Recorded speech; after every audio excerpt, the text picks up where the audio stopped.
Hello friends, ఈరోజు మనం mutton gravy curry ఎలా చేసుకోవాలో చూసుకుందాం. దీనికోసం ఒక 1/2 kg మటన్, అలాగే 2 బిగ్ సైజ్ ఆనియన్స్ తీసి పెట్టుకోవాలి. ఇప్పుడు స్టవ్ మీద కుక్కర్ పెట్టుకుని దాంట్లో 2 to 3 tablespoons ఆయిల్ యాడ్ చేసుకోవాలి. నాన్ వెజ్ కర్రీ కాబట్టి ఆయిల్ కొంచెం ఎక్కువ ఉంటేనే బాగుంటుంది. ఇప్పుడు ఆయిల్ కొంచెం హీట్ ఎక్కిన తర్వాత దీనిలోకి ముందుగానే కట్ చేసి పెట్టుకున్న ఆనియన్స్, చిల్లీ యాడ్ చేసుకోవాలి. వీటిని బాగా కలుపుకొని ఇప్పుడు మనం కొన్ని కర్రీ లీవ్స్ కడిగి యాడ్ చేసుకోవాలి. వీటిని బాగా కలుపుకొని ఆనియన్స్ గోల్డెన్ బ్రౌన్ కలర్ వచ్చే వరకు కూడా మూత పెట్టుకుని కాసేపు స్టవ్ మీడియం ఫ్లేమ్లో ఉంచుకోవాలి. ఇప్పుడు ఆనియన్స్ గోల్డెన్ బ్రౌన్ కలర్ వచ్చాయి. నేను ముందుగానే కడిగి పెట్టుకున్నటువంటి మటన్ యాడ్ చేసుకుంటున్నాను. మటన్ ఆనియన్ ఆయిల్ బాగా కలిసినగా కలుపుకొని దీనిలో ఇప్పుడు ఆనియన్ జింజర్ గార్లిక్ పేస్ట్, అల్లం వెల్లుల్లి పేస్ట్, టర్మరిక్ పౌడర్ యాడ్ చేసుకున్నాను.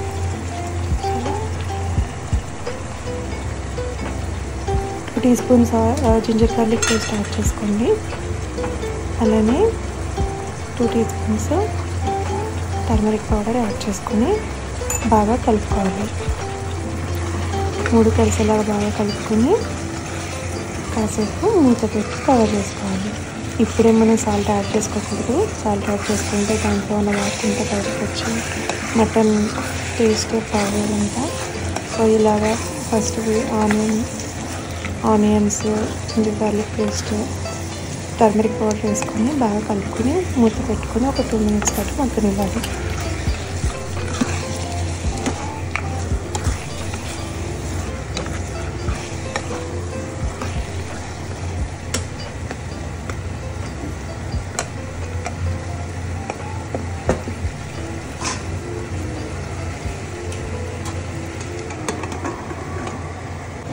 ఇప్పుడు 2 minutes తర్వాత దీనికి మనం సాల్ట్ని యాడ్ చేసుకోవాలి.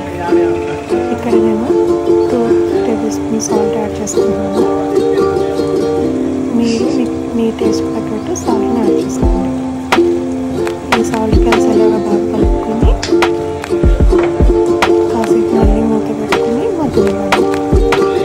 ఆఫ్టర్ 4 minutes దాంట్లో వాటర్ అంతా వచ్చి బాగా మగ్గి ఉంటుంది. ఇప్పుడు 4 minutes అయిపోయాయండి. దీంట్లో మనం సాల్ట్ని యాడ్ చేసుకోవాలి. చిల్లీ పౌడర్ని యాడ్ చేసుకొని బాగా కలుపుకోవాలి. బాగా కలుపుకొని 2 minutes పాటు మళ్ళీ మూత పెట్టి మగ్గనివ్వాలి. 2 minutes తర్వాత తీసి దాంట్లో 1/2 glass వాటర్ పోసుకొని బాగా కలుపుకొని కుక్కర్ విజిల్ పెట్టుకోవాలి. ఇక్కడ మనది మటన్ లేతగా ఉంటే 3 whistles అయిపోతాయి. కొంచెం ముద్దుగా ఉంటే కనుక ఒక 5 to 6 whistles పెట్టుకోవాలి. ఇక్కడ నేను 5 whistles పెట్టుకున్నానండి. తర్వాత మటన్ ఇలా ఉంది. దీనిలో ఇప్పుడు నేను ధనియాల పొడి యాడ్ చేసుకుని, మటన్ కొంచెం ముదురుగా ఉంది కాబట్టి ఇంకొక 5 whistles పెట్టుకున్నాను.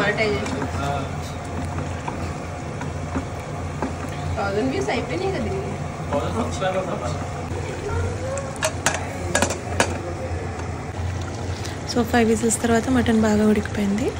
ఇప్పుడు దీంట్లో కొత్తిమీర యాడ్ చేసుకుని కలుపుకొని స్టవ్ ఆఫ్ చేసి దించేయాలి. ఇంతేనండి, చాలా ఈజీగా మన ఇంట్లోనే మటన్ గ్రేవీ కర్రీ చేసుకోవచ్చు.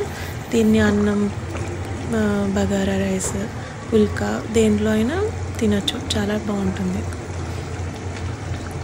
ఇది ఫ్రెండ్స్ ఈరోజు ఈజీగా చేసుకునే యమ్మీ మటన్ కర్రీ. మీకు నచ్చింది కదా?